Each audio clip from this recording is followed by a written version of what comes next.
Use this one? Okay. How's the audio now? That might be a bit shit. Um,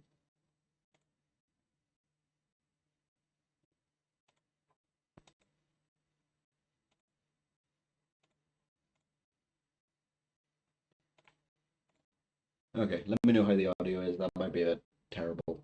I'm coming through this because that's not working, and I don't want to fight with it right now.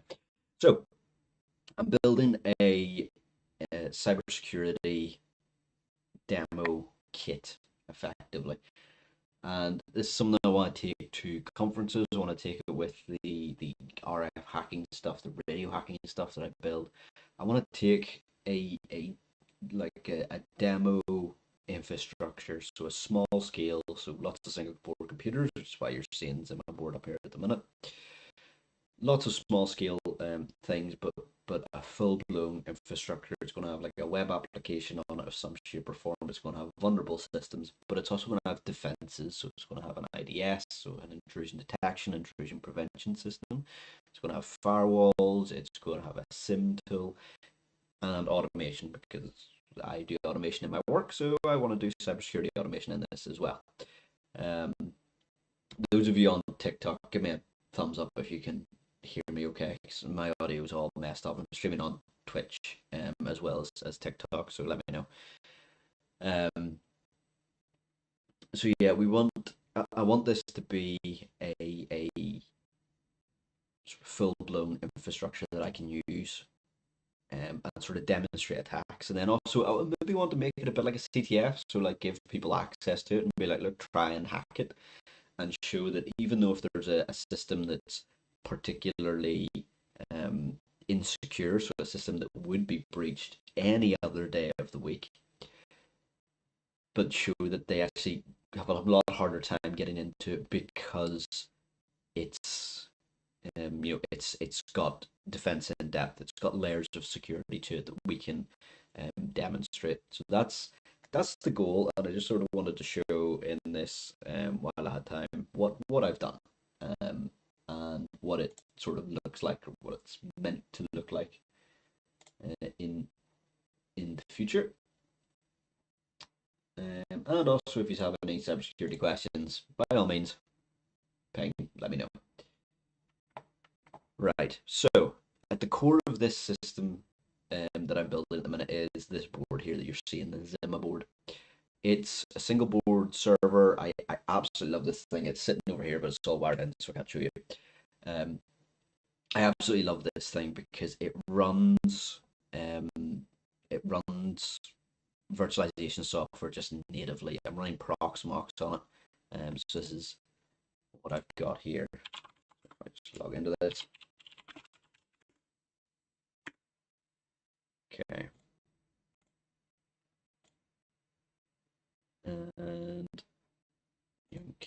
let's go to the data center status now. What's that? Somewhere. Okay, so you can see the RAM's a bit hammered right now. The reason the RAM's being hammered is because I'm streaming through this. I'm connected to this network at the minute, and I'm doing network monitoring. So the reason that this RAM is absolutely maxed out is that Snort, my intrusion detection system, is checking all of this streaming packet as it's going out. It's getting a copy of this information. So it is going balls to the wall trying to keep up. So that's why the RAM's maxed out. That's due to Snort. But I mean, the fact that this single board computer, this tiny, tiny machine, is running three not insubstantial VMs. So I've got here VM1. This is just a basic web server. Okay, this is just running a like really basics hello world program. Let me see. I think it's on this one. Yeah. Oh, you can't see that because I'm in the way. Whoop. There you go. So hopefully you can see that on Twitch. Um, yeah. So it's just running a very basic hello world program. The reason I have that running is this is what I was sort of using to trigger my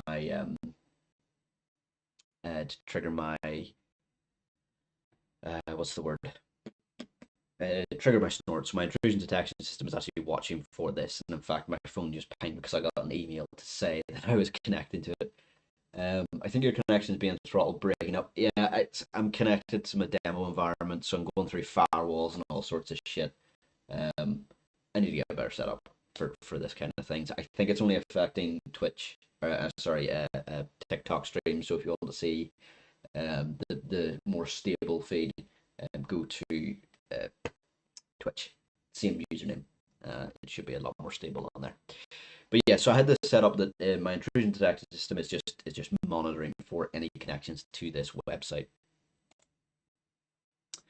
So that's that. So very basic, web server.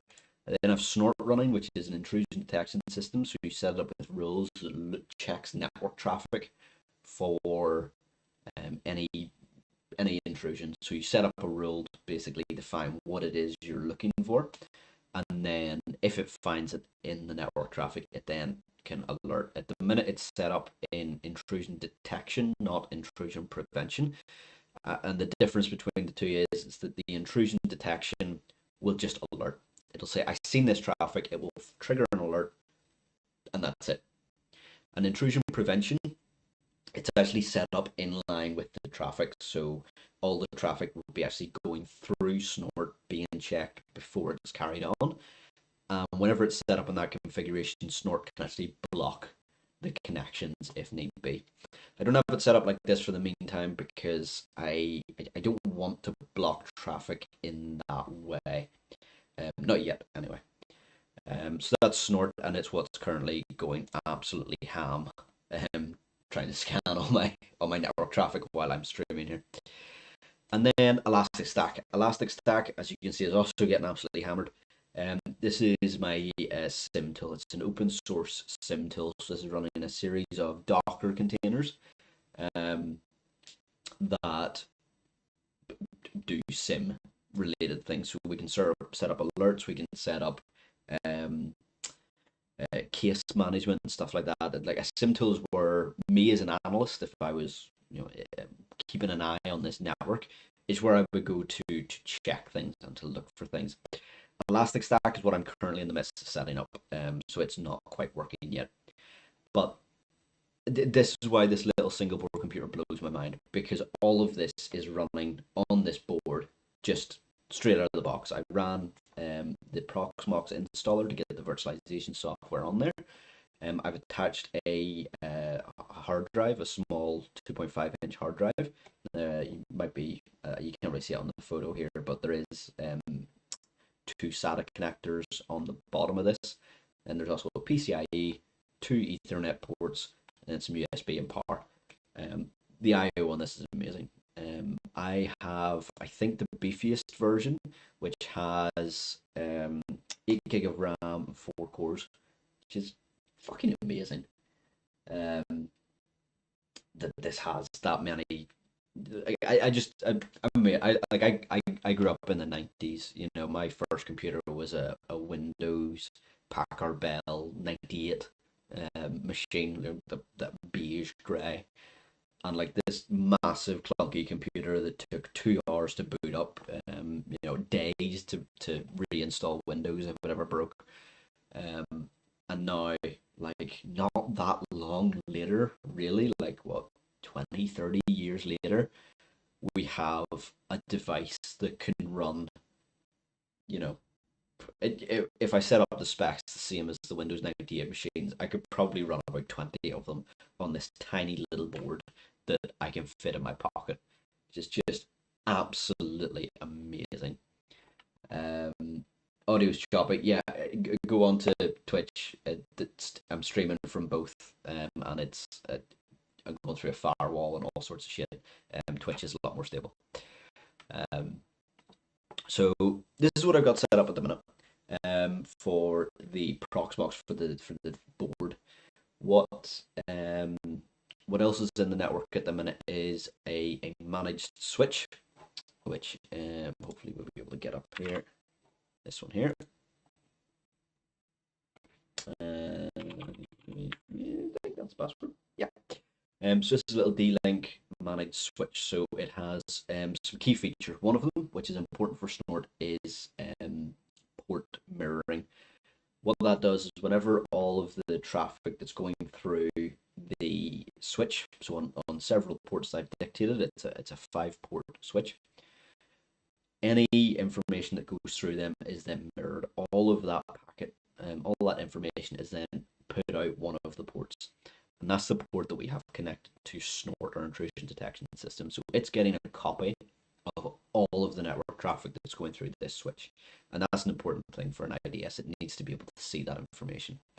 We can see this down in the monitoring and mirroring settings.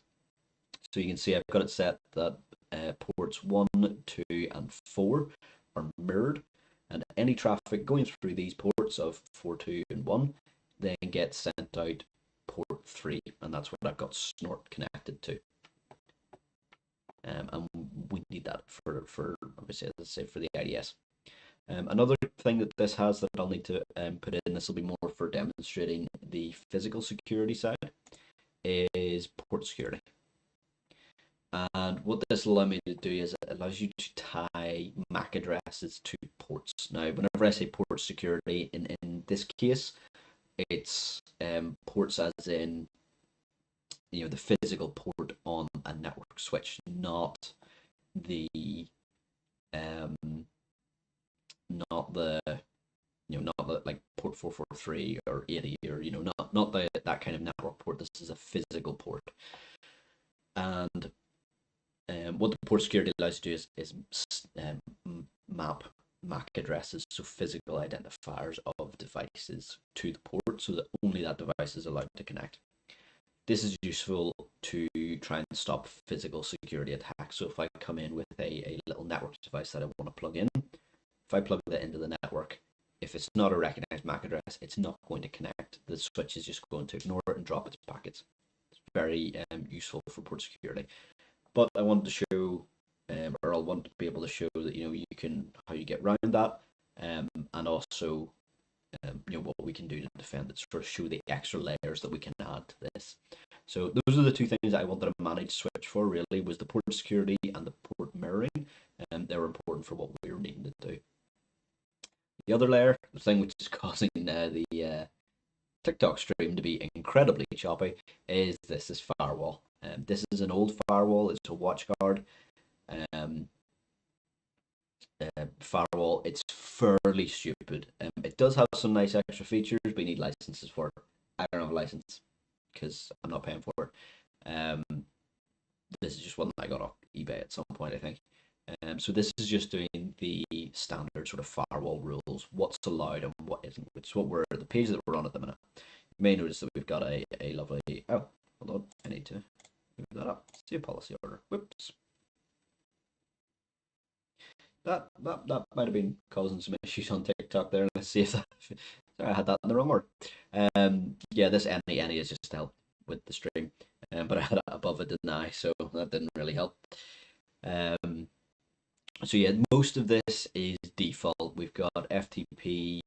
I think that actually needs to go away. That's one that I added. The web UI and authentication. These rules are here to make sure you don't accidentally lock yourself out of the web UI. Ping traffic, management interfaces. These two I have added. Sorry, these 3, 4 actually.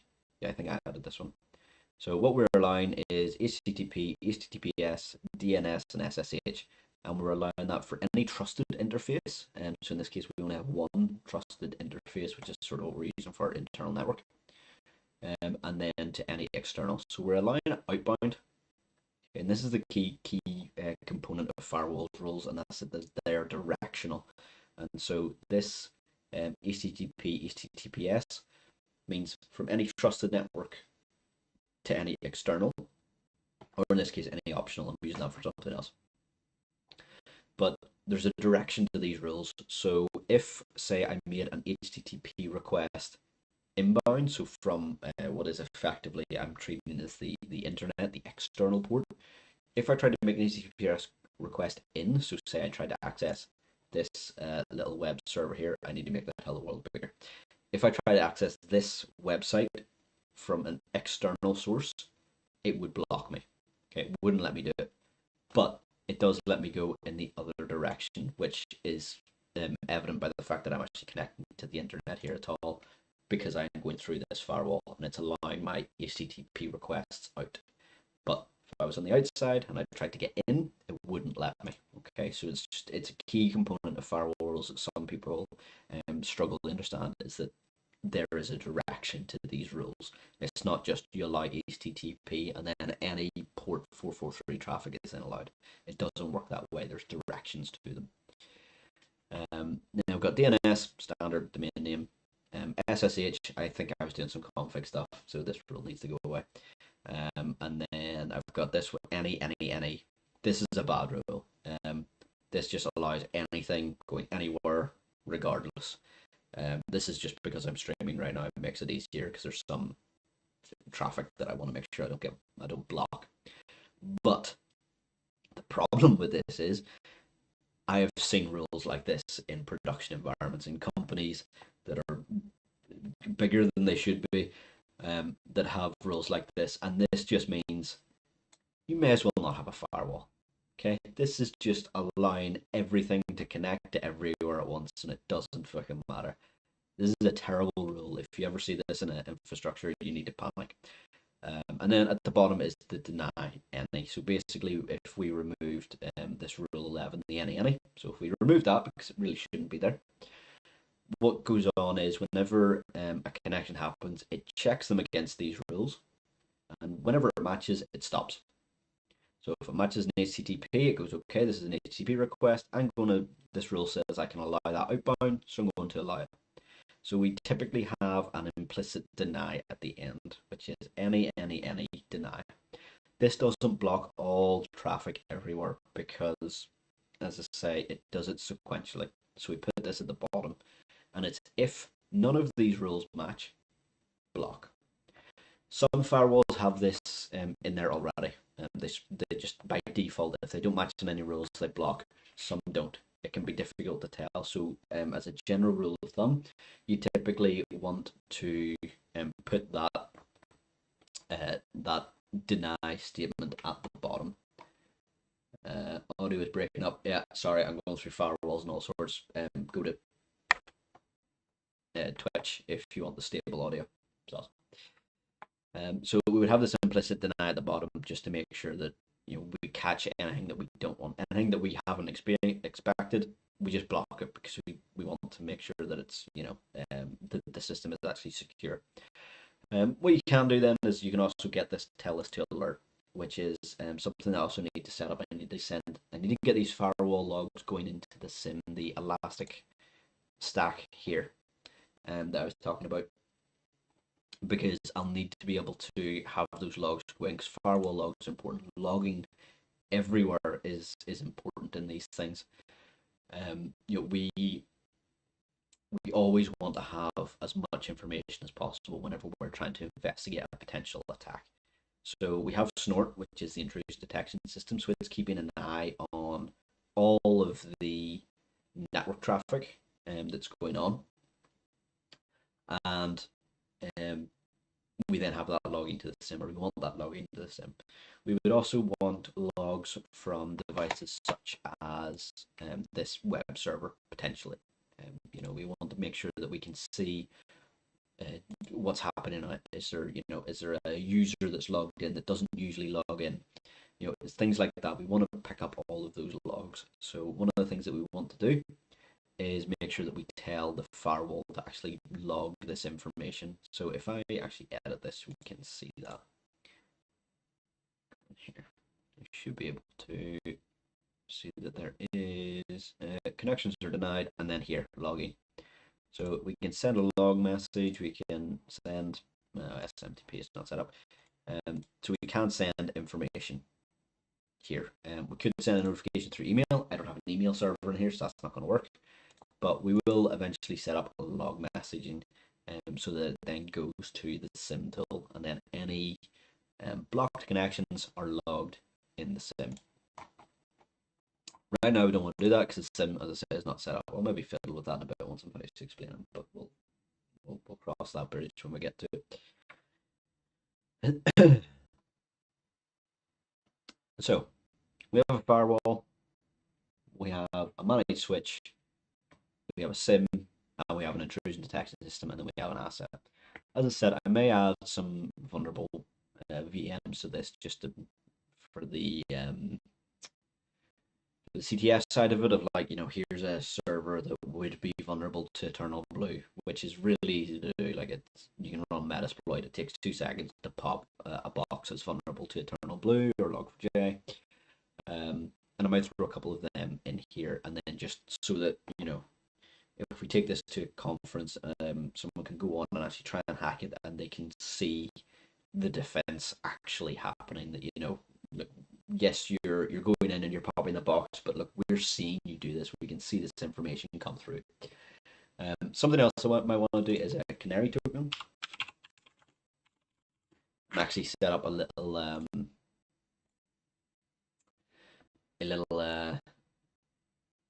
honeypot potentially, so you can alert when a URL is visited. So we could set up another web server that's maybe less secure, maybe not covered by the firewall, and we could set up a canary token there.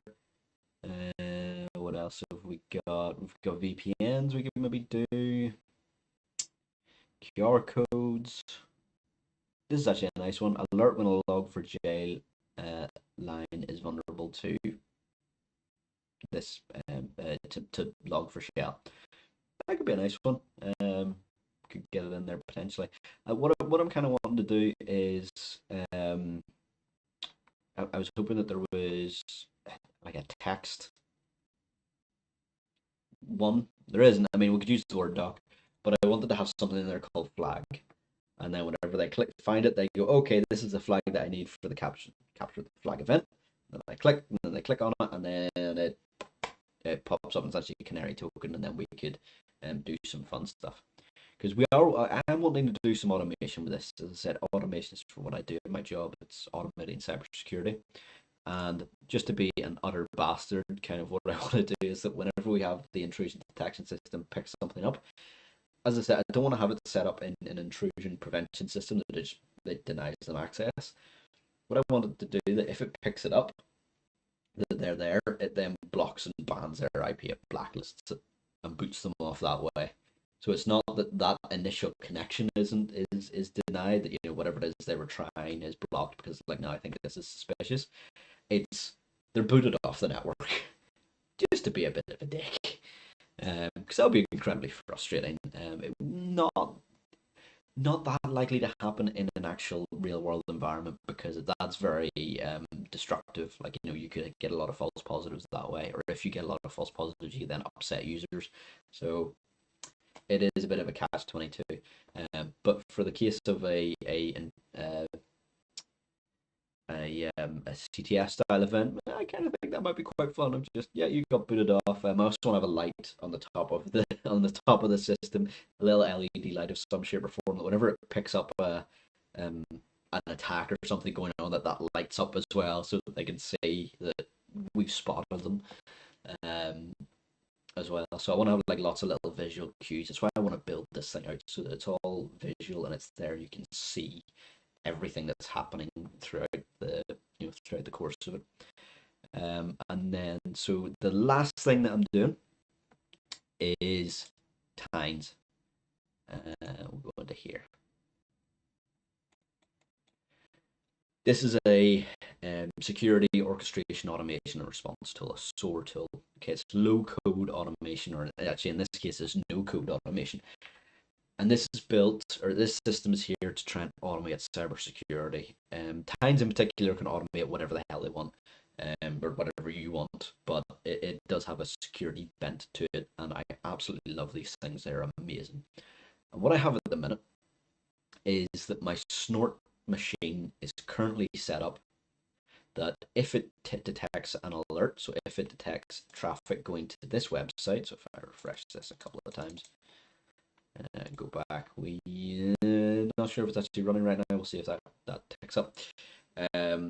Is it will then send an HTTP request, so it will send something to this webhook. And if I go into events, actually we can see them. Yeah, so these are a bit old. This was about 4 days ago. I think Snort's turned off at the minute. But you can actually see the body of the alert. This is the alert that we are sending. So you can see the date and time that it triggered. The alert in this case is just web traffic detected. I just have Snort alerting if it sees any traffic to that web page. Priority, that's just set by me. It then gives the IP address and the port of what initiated the connection, and then the destination.